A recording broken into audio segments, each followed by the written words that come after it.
Fala pessoal, eu sou o Diogo Souza, esse é o nosso canal Falando de Flu e no vídeo de hoje a gente vai trazer muitas informações sobre o Fluminense, né? Todo dia tem um Bom Dia Fluminense aqui para você ficar super informado das notícias e vamos falar de uma polêmica envolvendo Fluminense e CBF, também alguns jogadores recuperados e também vamos trazer a projeção, né, do Fluminense para a sequência do Brasileiro. Mas antes de mais nada, queria pedir sua ajuda. Se você não é inscrito no Falando de Flu ainda, se inscreve, dá essa moral pra gente, deixa o like nesse vídeo aqui. Por que eu peço para você sempre deixar o like? Quando você deixa o like, o YouTube entende que o nosso conteúdo é relevante e entrega cada vez para mais tricolores. Então, dá essa moral pra gente aí e também toma com um clube de membros ativos. Se você puder se tornar membro do canal, você fortalece demais a gente aqui. Então, só clicar aqui no Seja Membro e dar essa moral pra gente. E queria agradecer a todo mundo que nos ajudou a chegar aos 11.900 inscritos. Conseguimos bater essa meta ontem e agora peço, nos ajude a chegar aos 12 mil inscritos. Conto com você, conto com a sua ajuda, conto com a sua inscrição. Dá essa moral aí pra gente. Agora, sem mais delongas, bora pro vídeo de hoje. E eu vou começar falando de uma polêmica, né? CBF tomou a decisão, para mim, ao meu ver, no mínimo polêmica, controversa, e o Fluminense está envolvido nessa polêmica. O que acontece? Ontem saiu o árbitro que vai comandar, né? Vai apitar o jogo Fluminense e Botafogo, Botafogo e Fluminense, jogo que acontece nesse sábado às 21 horas no Engenhão. E o que para mim gerou uma certa estranheza? Quem vai apitar o jogo é o Bruno Arleu de Oliveira. Por que isso me gerou essa estranheza? Né? O Bruno Arleu de Oliveira normalmente apita jogos do Campeonato Carioca, né? Normal. Inclusive ele tem o hábito de apitar as finais do Campeonato Carioca. Se eu não me engano, ele apitou esse ano Fluminense e Flamengo, né, pela final do Campeonato Carioca. Só que ele estava na geladeira. Na segunda rodada, ele marca, né, um pênalti absurdo ali para o Palmeiras no jogo contra o Fortaleza. Gera uma polêmica gigante. Contra o Fortaleza, não foi contra o Sport, desculpa. Foi Palmeiras e Sport. Teve uma decisão lá muito controversa, gerou uma polêmica danada. E ele foi afastado pela comissão de arbitragem da CBF. Beleza, ele foi afastado na segunda rodada, está caminhando para a sexta rodada do Campeonato Brasileiro. E na sexta rodada ele volta para apitar um clássico, Fluminense e Botafogo. Eu acho isso no mínimo estranho. O cara tava. Não é estranho, é incoerente. O cara tava afastado, do nada ele volta para apitar um clássico. Eu não sei se é a melhor forma, né, do cara voltar, se teve algum treinamento para ele tentar não cometer os mesmos erros novamente. Só que para mim eu não gostei muito dessa escolha.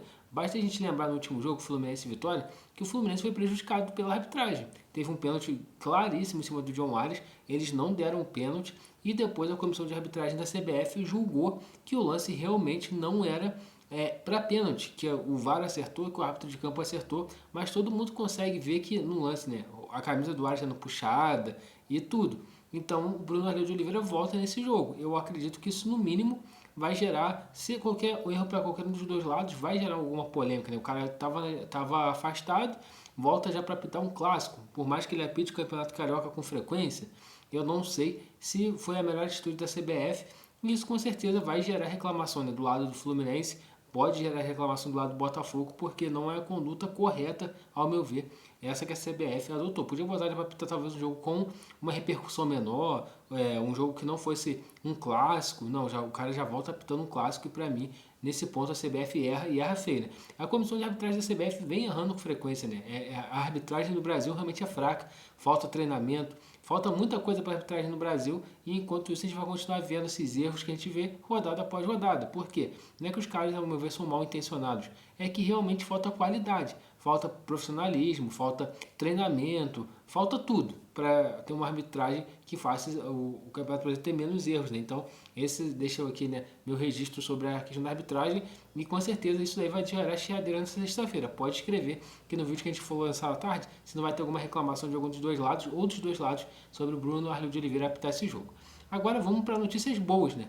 Também, ontem, eu todo dia tenho o hábito, né, de olhar o Flick do Fluminense para ver quem está treinando, como que tá os treinos. E ontem a gente teve boas notícias, né?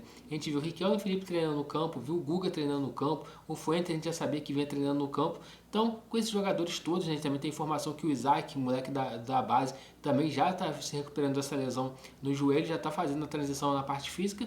E com essas notícias todas, a gente tem a boa notícia aqui para dar para vocês que o DM do Fluminense está praticamente zerado. Não tem ninguém no departamento médico, exceto o Thiago Silva. Né? Thiago Silva que sofreu uma contratura muscular, vai ficar fora por aproximadamente um mês. Agora mesmo, deve ficar fora mais umas 2 semanas e meia. Mas tirando isso, todos os jogadores que estavam machucados, estavam com problemas físicos, já voltaram a treinar. Até o Lima também, né, que teve um problemazinho físico, já voltou a treinar. E isso é bom, né? Porque a gente observou, é uma temporada muito longa, uma temporada muito desgastante, uma temporada com jogo de 3 em 3 dias. Então, quanto mais jogadores você tiver à disposição, é melhor. Imagina se a gente tivesse, por exemplo, um Guga disponível para o jogo lá de ontem, de quarta-feira, se a gente tivesse um Riquelme Felipe disponível para o jogo de quarta-feira, se a gente tivesse talvez um Isaac disponível para o jogo de quarta-feira, com certeza esses jogadores teriam oportunidade no time do Fluminense.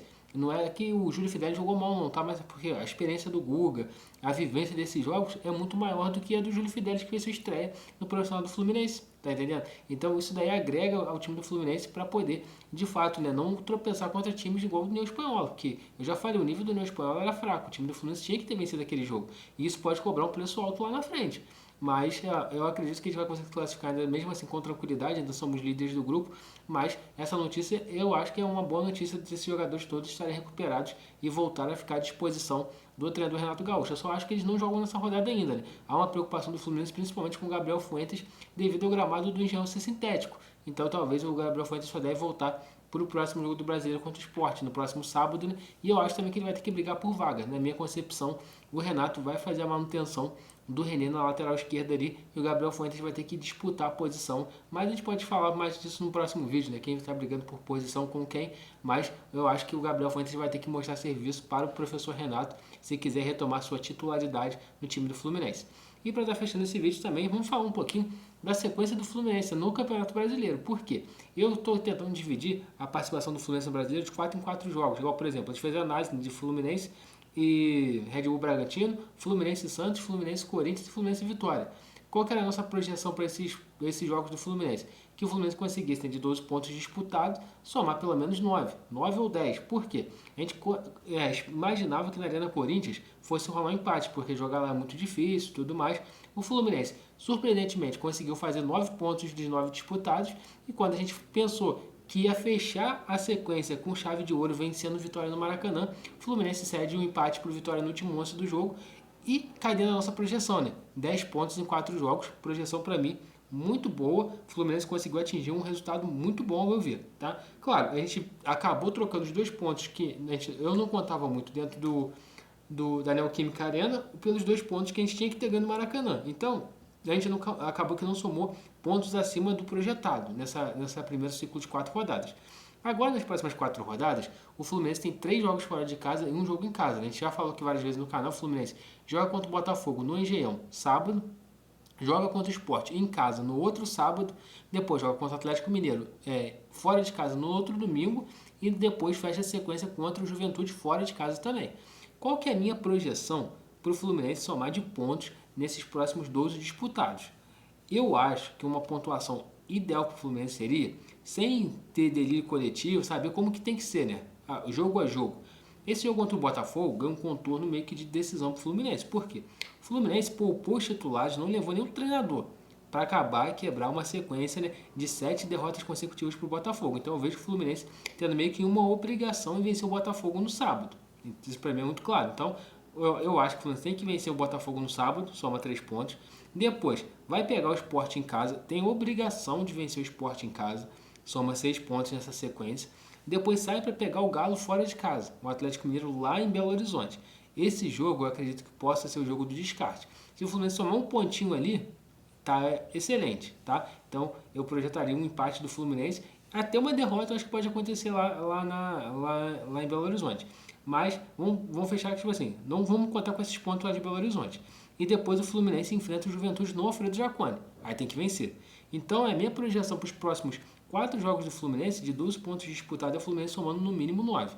Se a gente conseguir somar 9 pontos, a gente vai a 19 pontos e vai ficar com certeza ali nessas próximas 4 rodadas no G4 ainda. Então essa é a minha projeção, vamos ver se o Fluminense vai conseguir alcançar o projetado, se vai dar tudo certo. E no final dessas 4 rodadas a gente planeja as próximas 4 rodadas para poder finalizar. Então pessoal, é isso aí. Queria pedir a ajuda de vocês, se vocês não são inscritos no canal ainda, se inscreve, deixa seu like nesse vídeo e compartilha com os amigos tricolores. Se quiser se tornar membro também, se tornar membro aí do Falando de Flu, que você dá uma força muito grande pra gente. Saudações tricolores e até a próxima.